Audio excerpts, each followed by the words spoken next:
Amahan namo sa langit, niining adlaw among gisaulog ang pagkatawo sa imong anak nga si Jesus.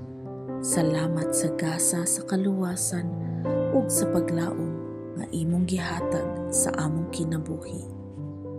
Punoa ang among kasing-kasing sa gugma, kalinaw ug pagpasalamat samtang among gisaulog ang balaan nga adlaw.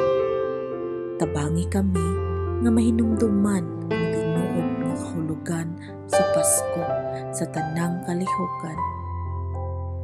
Hinaot nga mamahimo kaming panaghandurawan sa imong kahayag ug magpaambit sa kaayo ngadto sa among isig katawo. Panalangini ang among pamilya, mga higala ug ang tanang nagmasulubon o naglisod. Giyahi kami nga magpadayon sa pagtuo o gugma nga nasandik sa mensahe sa Pasko. Sa ngalan ni Jesus, kini among pag-ampo.